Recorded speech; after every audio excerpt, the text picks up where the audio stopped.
Holding.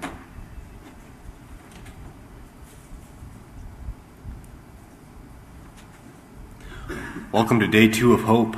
This is the first session. We're in track B. This is about e-gold and the man who's going to explain e-gold and why it's not dumb.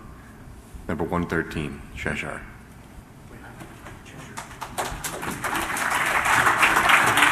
Thank you. I'm Richard Cheshire, known as the Cheshire Catalyst, and my friend Jim on the end and his friend Gupta are really the ones who will be explaining e-gold. Now let me... I can read brochures, and this brochure says that e-gold is an alternative internet payment system that mobilizes the value of gold for internet payments. E-gold is 100% backed by a reserve of physical gold stored in recognized repositories. The way I like to explain it is that think of it as PayPal backed by gold and not Federal Reserve notes or the full faith and credit of the United States of America. So, Gupta or Jim? Please. Jim gets to start. Thank you. Hi, his name is Venkat, and his company is rayservers.com, rayservers.com. It's one of the older merchants that use eGold. I was actually hired by the company that became separate from eGold while eGold was still a part of it, and I've been with them ever since. The gold really is there. It really is pretty safe, but it's only as safe as you keep your passphrase. eGold kind of demands that old-fashioned individual responsibility thing, so it draws a certain kind of person. I had thought that the hacker audience would be an easy audience to get, and since they were already linked to PayPal, and since I'd already been here previously, I thought that, well, it's going to be easy just to get these guys to use something that treats them like adults, lets them gamble, lets them go see porn, doesn't care about, anything as long as it's not going to draw down the government goons. Like, child porn is obviously out, Murder Incorporated, they would frown upon that. But eGold doesn't really care about a lot of what you folks do that control freaks do care about. And so it draws a community very much like this community, and this community should harness the power of eGold because in my heart, this community is very close to me. I really like us, but we're a lot better on free speech than we are on free markets, and that can lead to poverty. And you got to be good at both, and we're losing that. I've got a couple of examples of United States coinage, and what Venkat's going to talk about is how the Constitution and your money has been hacked, and it's the greatest crack of all time, basically. Your money has been cracked, and this is what your money should look like, a gold or silver coin. And if you read the Constitution, if you read the Bible, if you like the Torah instead, if you like the Quran instead, it doesn't matter. All of them mention what money really is. But a lot of people, you've learned about money since you were very young. And so you think you know what money really is until you really start studying money. And then suddenly you realize just how bad things have gotten. And at this point, a bunch of people with basically the electronic version of a printing press have fooled everybody into thinking that the dollar is still backed by something other than faith and, credit and all that. It's not. It used to be backed by something, sort of, but it's just not. Anyway, enough of me. And it's a weirdly political and apolitical subject. eGold isn't a political thing, it's just money, but it's a base upon which other forms of really cool money can exist and do exist already. And so I encourage you to try it out. I encourage you to read more about it, and if you have any questions later, you can ask me or him. Venkat.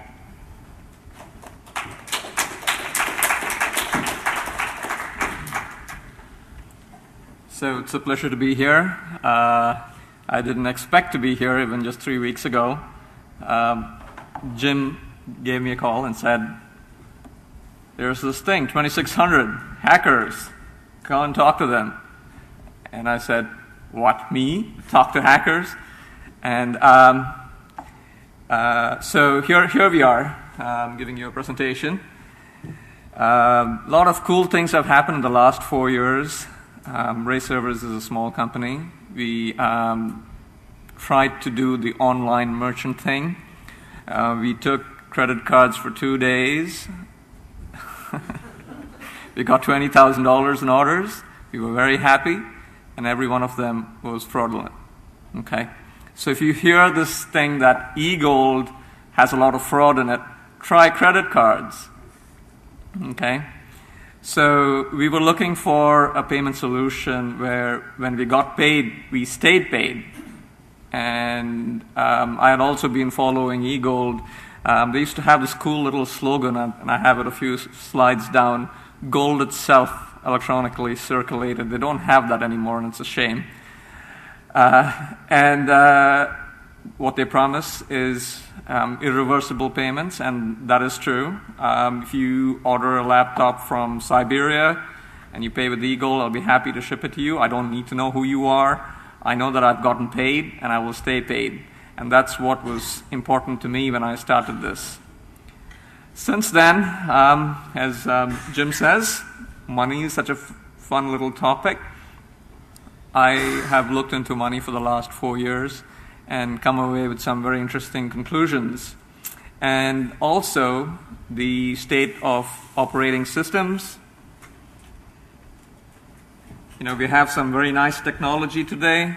I deal with security all the time. You know, we've got Linux, finally, an open source, free market sort of an operating system, as opposed to the cathedral version of an operating system that I shall not name. We also have all sorts of security issues that have come up on the internet, denial of service attacks, spam, and what has interested me is the economic aspect of security. So can you go to the next slide?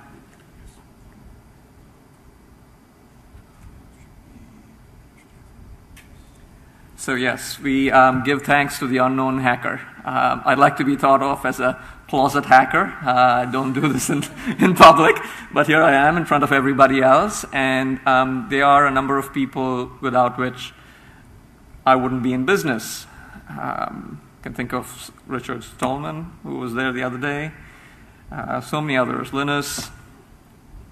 Anyhow, so we have some amazing technology. We have open source, secure operating systems, and that could lead to things like self-extending wireless networks, which the technology exists.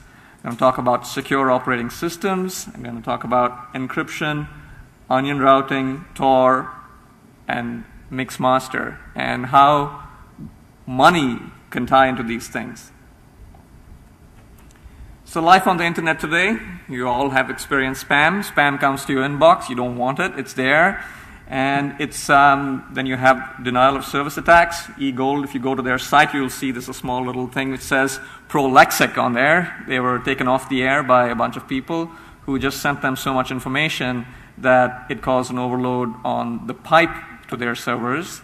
And this is called the tragedy of the commons, if you've studied a little bit of economic history.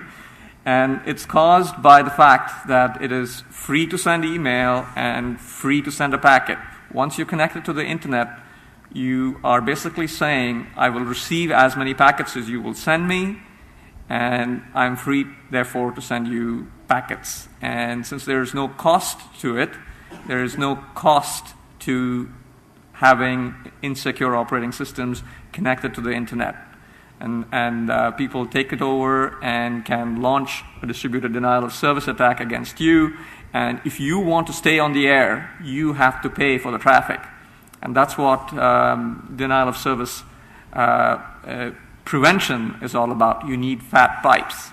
And what it means for the small guy is that if you can't afford to pay $5,000, $10,000 a month in bandwidth charges, you can't be on the air. And therefore, we need an internet where you can regulate the amount of traffic that goes. I'll get to that in a minute. Then there's content filtering. You have zero-bit encryption. It's called HTTP. Okay? So people here are interested in freedom of speech and freedom of content and so forth, and then we use HTTP all the time. So we know who is looking for what, and governments have unlimited power to examine and regulate what you see. And the state of the internet as we have it today will have to change, and it is changing before our eyes. It's changing due to the economic aspects and due to the security and content monitoring aspects. You can see Tor is starting up. Then we have phishing, websites that look just like the website you think you were at. And then you have credit card fraud. If in 1850 you went and proposed that you were going to have this long account number, plus the expiration date and so forth, it's just a long string of digits, and you'd give it to a merchant, and then the merchant would have the freedom to charge only what you purchase. Now that would be a joke back then. You wouldn't trust the merchant with that power. But that's what we have. Online internet purchases with credit cards, you're trusting the merchant not to overcharge you. Okay?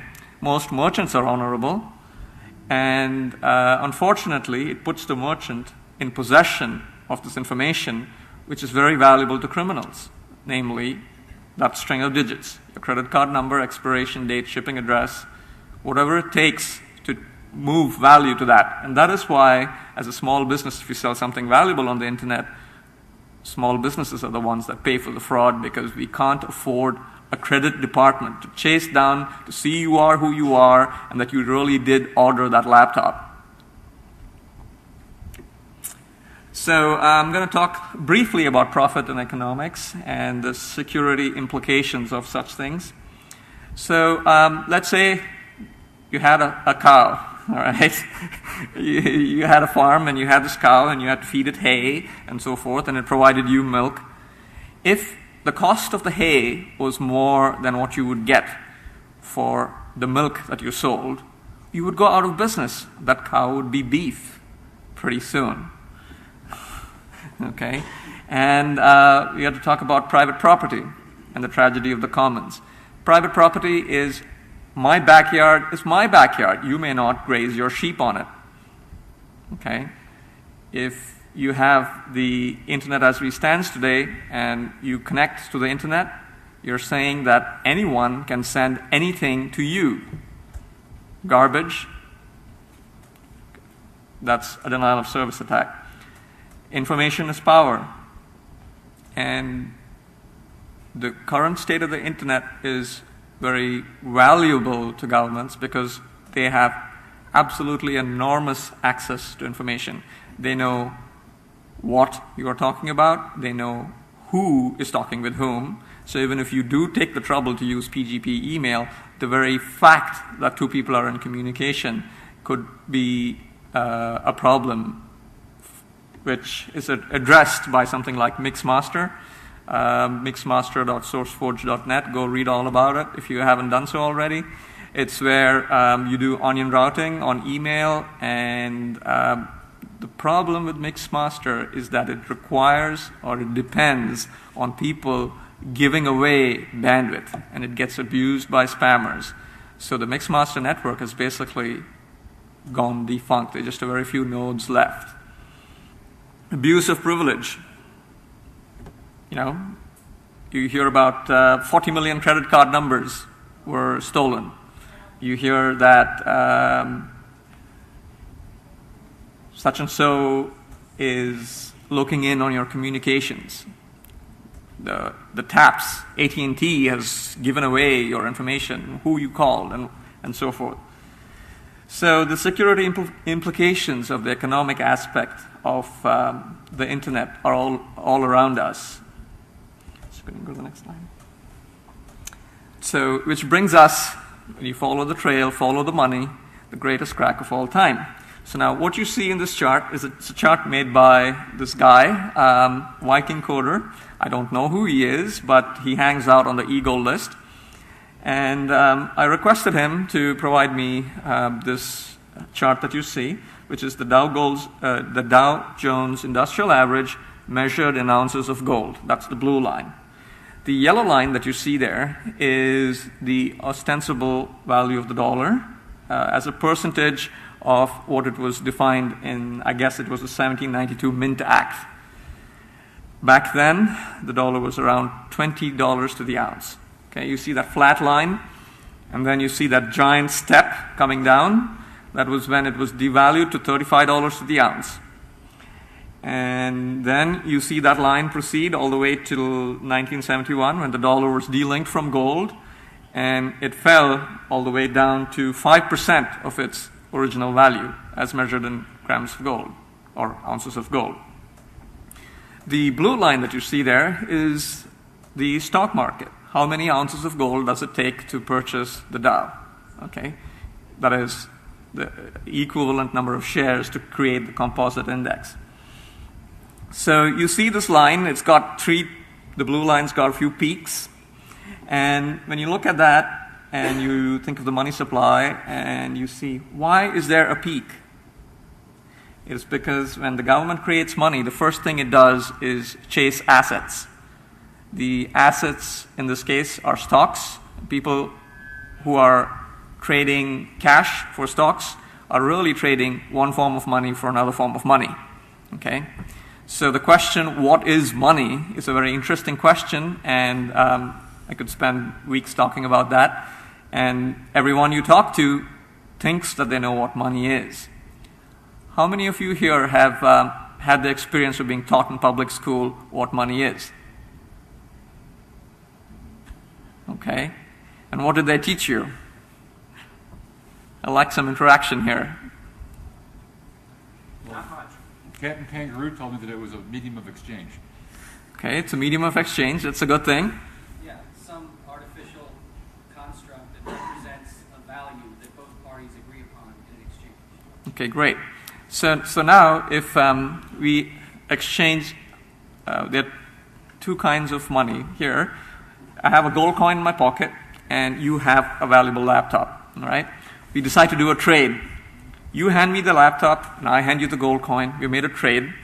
We've agreed upon the 1 ounce price for that laptop. We did the trade. It was mutually beneficial. You're now the owner of the gold coin, and I'm now the owner of the laptop. Great. This is trade.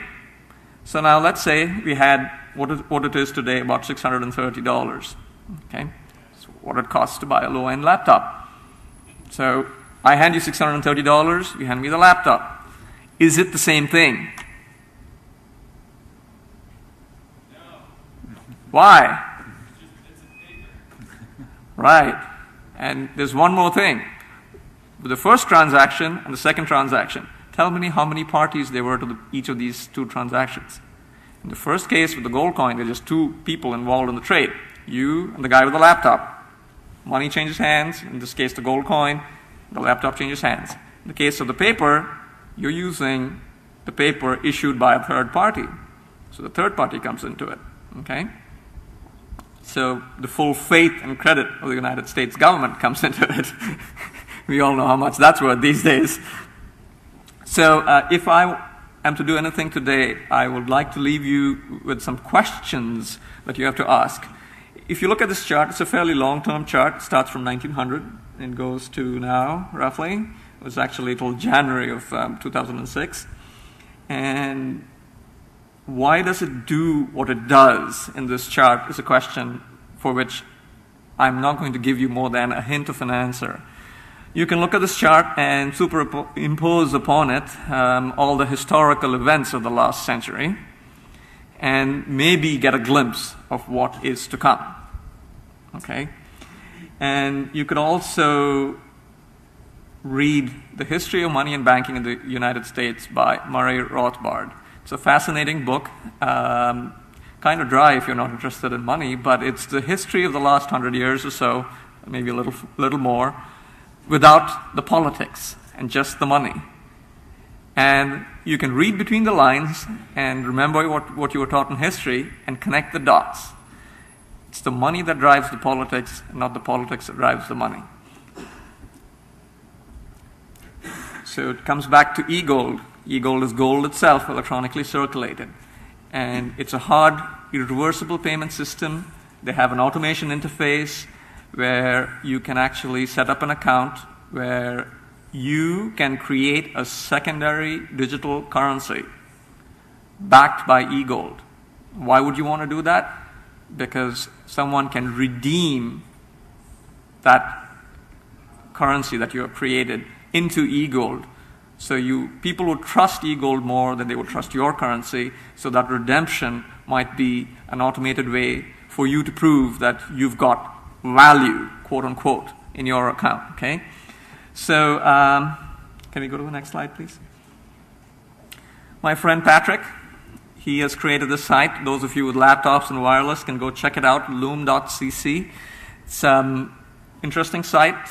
He, independently of me, came up with this concept of using strong random numbers, which he calls locations, at which to squirrel away some gold, okay? And the version of Loom that you see there on that site, he uses the hash of a passphrase to generate a 128-bit number at which the gold is stored, okay? So you can create a strong random location to put value at that location. So it's an interesting way of creating irreversible transactions. It sort of models the gold coin standard, okay? You go to the merchant and you purchase this microphone, and you go to the checkout counter and you say, I want to buy this thing. So scans it and says 1 ounce. So you take your ounce coin and you place it on the counter, which is a common shared location, so to speak, in physical space. The merchant picks it up and puts it in his cash till. So it has gone from your private location in your wallet to a shared common location on the table, and then moved to the cash till, okay? So this is exactly what you can do with Loom.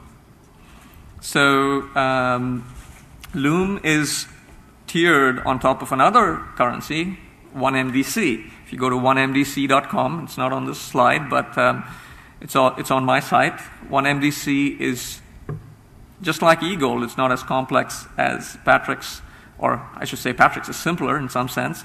Numeral 1. Yes, numeral 1. OneMaryDaveCharlie.com. Okay, you got that? 1MDC.com, numeral 1. And this is this guy, JP May, and I know a lot of people who have stored considerable value in his currency.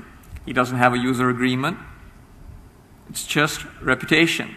So he has a reputation for keeping your money safe. How trustworthy is that? It is like, Cheshire, here's an ounce of gold. Can you store it for me? If I trust him, well, I trust him, okay? So there's trust involved in any transaction where you store money with someone else. There's trust involved in storing money at a big bank. Let's say you bank with Citibank, you go and put your hard-earned dollars there, you expect them to keep it safe. Do they? If you know what the cash reserve ratio is, and if you knew that for every dollar on deposit, they lend out close to $100, you'd be worried, okay? The total savings and checking account value in the United States is $5.something trillion, and it's backed by about 45 or 43, I think it's coming down, $1 million. So for every $100 you have on deposit, they have about 93 cents. FDIC insured, so if the bank goes down the tube, you get out to fill a piece of paper and hope for the best. And the Federal Reserve will magically come to the rescue, print out some fresh money, and hand it to you. So that's the full fate and credit of the United States, and it's a fun topic. It gets political very quick, so I won't dwell on it. But I'll go back to speaking about Loom and how that would tie into creating digital cash, okay? Everyone here has heard about regular old digital cash. There is the certificate, it's signed, you need PGP keys kind of a thing, and it's very complicated, and only a hacker could use this money. No, ordinary people can't. But with Patrick's currency, you can have practically anonymous cash by using these strong random locations for a store of value and managing it with another layer on top of that. You could create a wallet which maintains and keeps track of these strong random locations. Okay? And that wallet could look just like PayPal. Okay? Behind the scenes, there are these individual coins. Okay? And you could do a payment system where two wallets talk to one another. So if I were to trade you, you had, let's say, US dollars in a Loom-like currency, you had gold in a Loom-like currency, and we wanted to do $1 million trade. Usually there's a problem when you want to do $1 million trade. Do you trust the other guy? The guy who pays first is at risk. The guy who pays first, the other guy could say, sorry, I don't know you. And over the internet, that is a problem. But with this sort of a wallet construction, you can actually do it without putting the entire amount at risk. What you do is you put, let's say, $1 at a time and $1 worth of e-gold in the other direction. So the two wallets talk to each other and hand a receipt back to the other one saying, yep, I got the $1. And yep, I got the $1's worth of gold. So you can actually do transactions, high-value transactions, without putting the amount at risk and without the need of an escrow. Okay? So what I've just said also can be translated to selling laptops. Okay? So how do you do that? You can take a laptop, it's got value, let's say it's worth $1,000. You can sell shares on a laptop, $1 a share. Anyone who shows up with 1,000 shares walks away with a laptop. And so you can create a market, a peer-to-peer market of laptops, houses, boats. You can do that with strong random numbers. Okay? So how does this become anonymous? It can become anonymous by putting Tor or an onion routed layer in between the user and the wallet that is maintaining the store of value. Let's say Ray Servers issues laptops. Those laptops are on a node run by Ray Servers. And we don't care who shows up with 1,000 shares and takes a laptop. So we are happy to take whatever 1,000th the price of the laptop is from the first guy who shows up. So you can have a savings account denominated in laptops. Okay? So this laptop is for a future delivery. It's for delivery in January of 2007. So there you go. And if I can pre-sell that thing, I've done one more thing, is that I've now got cash flow. Okay? So this is powerful stuff. It's the futures market can be modeled with strong random numbers. Okay? So if you, why am I here talking to you and telling you all this? It's a bunch of hackers that can put this and make this into reality. Okay? And if 10 people make 10 different gold currencies and make it a reality, great. And as Jim says, if more e-gold versions spring up, great. It brings them competition. It makes them get better. Competition is what brings us new things all the time. You walk into a grocery store and look at the variety of choices that you have in front of you. So now that is choice. Should I spend my $1 on cereal, milk, fresh vegetables, 15 different kinds of soy milk? It's just, the variety is amazing. When people tell you that in politics you have a choice, don't believe them. The free market is what gives you choice. In politics, you're forced to make a fake choice. So anyway, I'm not going to get into politics, but let's stick to the free market and free speech. So now, at a strong random number location, you could store encrypted data. It doesn't have to be money, things, okay?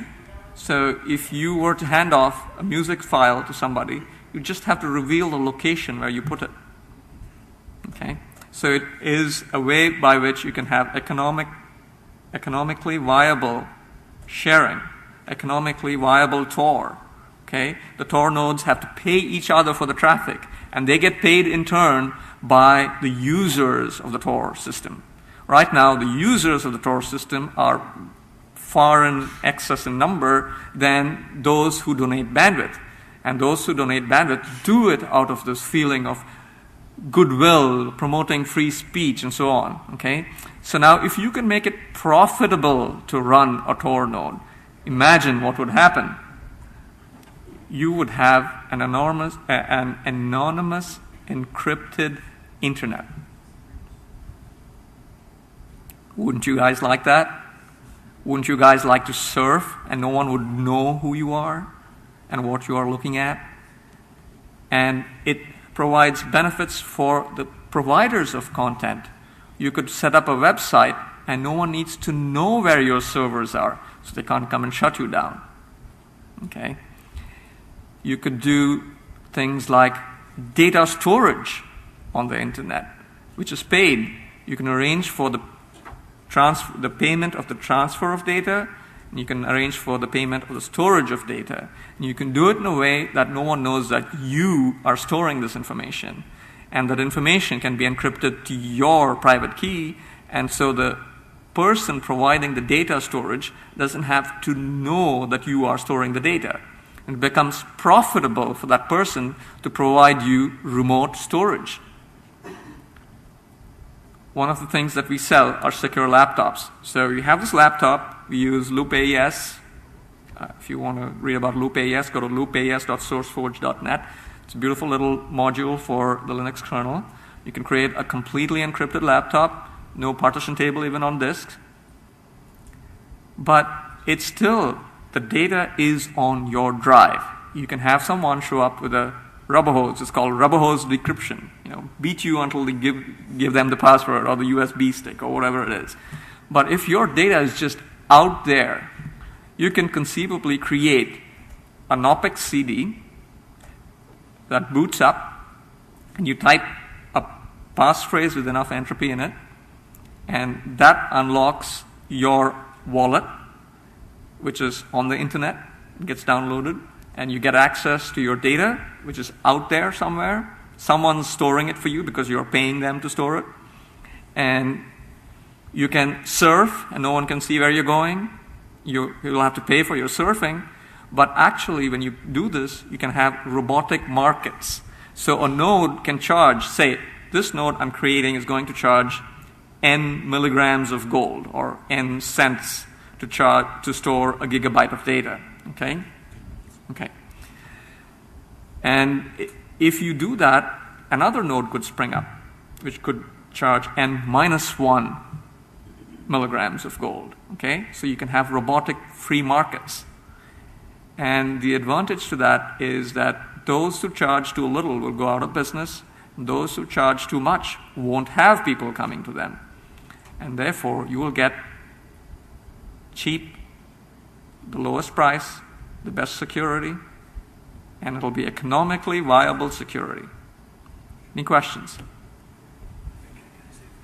Yes, please.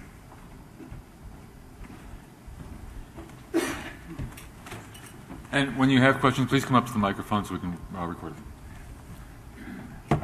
Thanks very much. I wanted to say anonymous cache always scares the issuers of cache very much, if anyone says it. eGold isn't anonymous, but obviously I think, I agree with Venkat, Patrick's Loom CC thing is close to it as things get on the internet today and is very cool.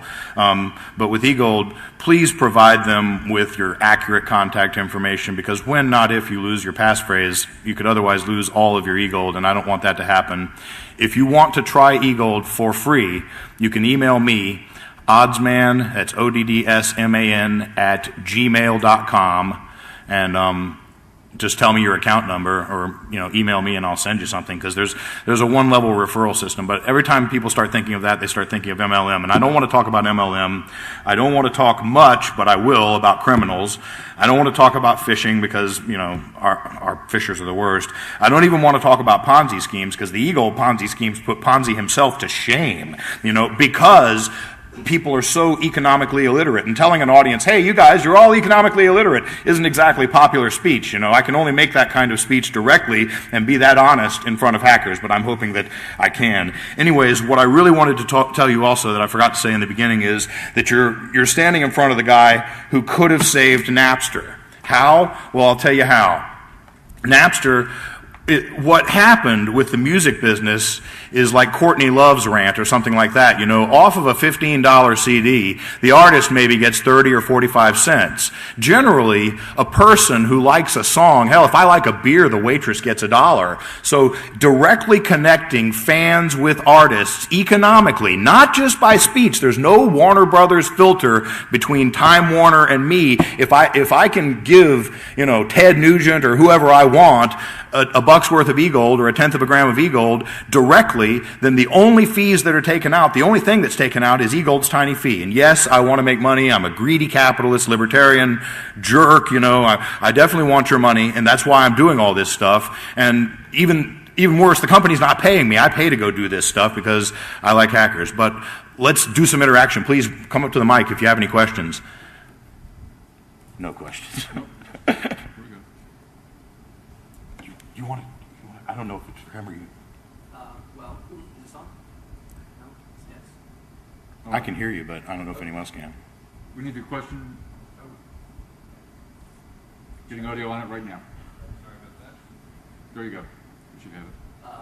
Those of us who are interested in this and do not, as of yet, have any money in an e-gold form, how would we go about transferring any amounts of federally backed money to this, and what are the ramifications? There we go. To repeat for the tape and for everyone else, I was asking. What? Yes.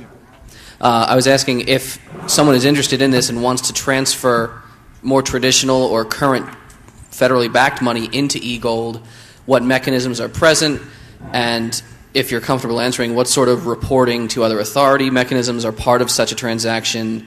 I know, for instance, moving more than $10,000 around in most instances is all logged and so forth. Good question. If you go to stats.egold.com right now, you'll see the geekiest portion of the eGold page. It's kind of the heartbeat. And I think the biggest transaction that just happened in the last 24 hours was 14 kilos. So as for reporting, you know, eGold is going to go after you if you're a criminal and help the feds, okay? I mean, if you want to do Murder Incorporated, go elsewhere, all right? But as far as, you know, if you're saying politically or selling politically incorrect stuff, they don't care. Now, how to get eGold? Instant gratification, email oddsman@gmail.com, and I'll click you some right away.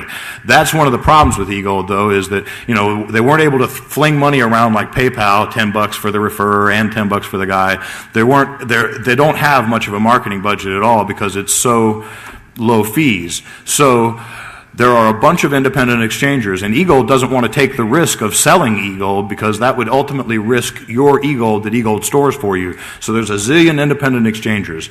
We had to break PayPal's terms of service with one of them, and I'm not going to say which because I don't want to get him in trouble, in order to get here because the hackers wouldn't take the hacker-friendly currency. They took the hacker-unfriendly currency, which is okay. I mean, I'm struggling through it psychologically. I'm a big failure. But what's weird is that I fail in these markets where I think, God, this would be an easy. And then I succeed, things drop in my lap, and I never know what the hell I did right.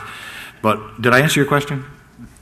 Pretty much. I don't know if you wanted to go briefly into asset reporting and taxes, ramifications of taxes. Everybody's responsible for their own taxes. eGold doesn't send you out any paper. And another thing, eGold is not going to sell your personal information to any advertiser of any sort. We're not, you please give them your real street address and phone number. I'm not going to call you. I don't want to annoy you on the phone. Don't want to make other people annoy you on the phone. Ultimately, the efficiency of eGold micropayments might allow you someday to sell your information and you profit from it for once. And that would be a great way to initially fund eGold accounts. Back when PayPal was starting up, I used to fund eGold accounts by having a PayPal account and referring others and then making them spend their initial $10 to me. But PayPal got wind of that and they didn't like it too much. So I quit doing it. Thank you. No problem. Didn't the Federal Reserve Act, when it was originally enacted, illegalize the trade of gold directly for goods and services in the United States? Oh, gosh, it's sort of a legal question, but an important there were, yeah, it changed back in the Carter administration with the deregulation of airlines and other deregulations, but yes, there was a gold confiscation under FDR that a lot of people think is unconstitutional, and now we're going to delve into politics again, and I don't really care that much about politics because I'm such a loser in politics, you know. Neither I do want care free about speech and politics. economics. Huh? I don't care about politics either. I care about whether or not I'd go to federal prison eventually for doing this. Well, at this point, for example, Osama bin Laden is out on the loose, but you're safe from betonsports.com. So, I mean, I'm scared to mention the casinos by name that take eGold, even though I'm well known on the internet by name. You know, Jim Ray, Oddsman, is a huge fan of a certain casino. I'm scared to mention it anymore. You know, if I say it here, who knows? They might want to get me. They arrested people in Florida on that raid. The guy was stopping over for a flight in Costa Rica, a UK citizen who lives in Costa Rica.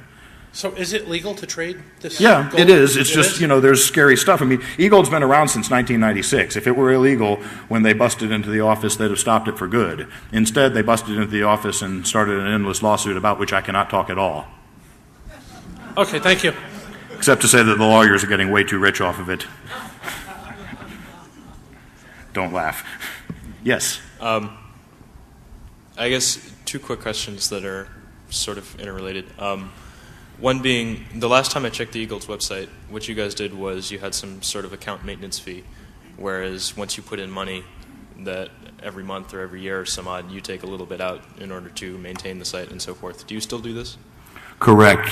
eGold charges two kinds of fees, a very small storage fee to repay from the repositories where they store in, and a very small spend fee to pay for people like the various geeks they've hired instead of hiring a huge marketing department. Of course. However, if you were to, okay, let's say you started in 1996 and you had an ounce of gold in eGold dwindling away at 1% a year till now, and you had an ounce of gold in 1996 worth of US dollars getting interest, okay? Compound interest, for heaven's sakes, in a bank since 1996.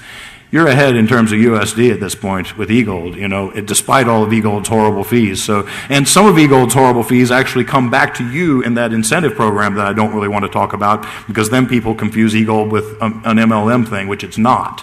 Right. No. My second question being is that I respect your guys' right to make money off of this, obviously, because you're in this, of course, as a business. But if I go to another bank and I open an account with a bank, they don't charge me a recurring fee to keep that account open. Why did you choose this? Well, it depends. It depends on where you go, though, I think. Yeah. Storing gold is definitely a painful and dangerous thing when it comes into the 30-pound or 40-pound bars, whatever they weigh. Yeah. Close it up, guys. Okay, we need to stop. All right, Cheshire is going to take back over. We're going to take back over to close it up. Thank you all for coming. If you have questions, Venkat and Jim and I will be... Holding.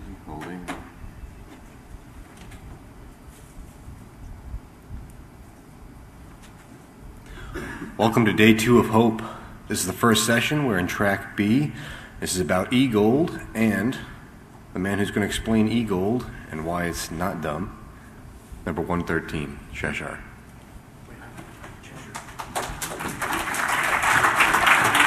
Thank you. I'm Richard Cheshire, known as the Cheshire Catalyst, and my friend Jim on the end and his friend Gupta are really the ones who will be explaining eGold. Now let me... I can read brochures, and this brochure says that eGold is an alternative internet payment system that mobilizes the value of gold for internet payments. eGold is 100% backed by a reserve of physical gold stored in recognized repositories. The way I like to explain it is that think of it as PayPal backed by gold and not Federal Reserve notes or the full faith and credit of the United States of America. So, Gupta or Jim? Please. Jim gets to start. Thank you. Hi, his name is Venkat, and his company is rayservers.com, RAYSERVERS.com.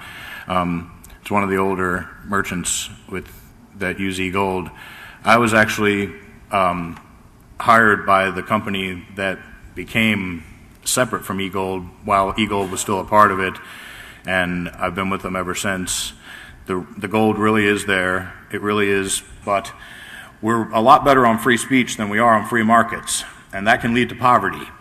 And you got to be good at both, and we're losing that. I've got a couple of examples of United States coinage, and what Venkat's going to talk about is how the Constitution and your money has been hacked, and it's the greatest crack of all time, basically. Your money has been cracked, and this is what your money should look like, a gold or silver coin.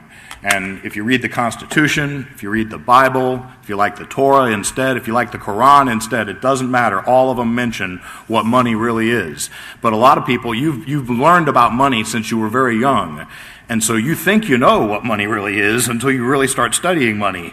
And then suddenly you realize just how bad things have gotten. And at this point, a bunch of people with basically the electronic version of a printing press have fooled everybody. Pretty safe, but it's only as safe as you keep your passphrase.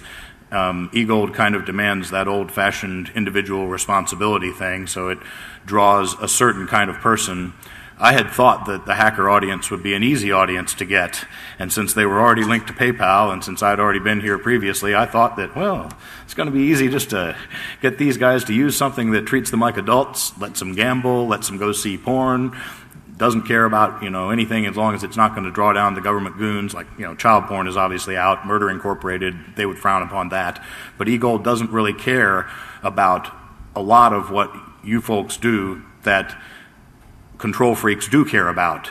And so it draws a community very much like this community, and this community should harness the power of eGold because in my heart, this community is very close to me. I really like us into thinking that the dollar is still backed by something other than faith and, credit and all that. It's not. It used to be backed by something, sort of, but it's just not. Anyway, enough of me. And it's a weirdly political and apolitical subject. eGold isn't a political thing, it's just money, but it's a base upon which other forms of really cool money can exist and do exist already. And so I encourage you to try it out. I encourage you to read more about it, and if you have any questions later, you ask me or him. Venkat.